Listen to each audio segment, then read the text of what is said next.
Menta ka sngining kong ka khat khandai tarik rempang arja Arab sau. Ka badairu ka snilong skul ki khana. Lasa ki ba ka basar dikot iewduh. Kala khapnya de ki paidbah ki bawan ban thit kot. Kane ka jing khapnya kamde ka sin ka baning kong hare manla usnam habala de ka por long skul. Baki khana skul kento bro ki kmi ki pa ki wan ban thit kot. Da ka ba Iathynñian paramaki. Ha ka ba ki wepat ki ba yajenti na kate ka basar dikot ki mlachu ban yaj. Dehang neru ba ki don bunut ki ba shim kabu khamtam kitu ki ba jumlin ban kloh pla bat lingba kani ka khubor le se ki pai baru kin hab ban husiar dalade ban laj nakinu kinu jingja syatu syatim lasa khiru ba ka hima melim ka ba pai bat khmi ka yudu kala penjur ki pulit pahara hakte ka jakah.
Citizen first is our motto.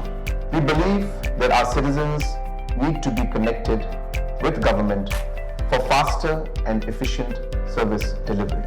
I am happy to announce that we are coming up with a dedicated CM helpline call center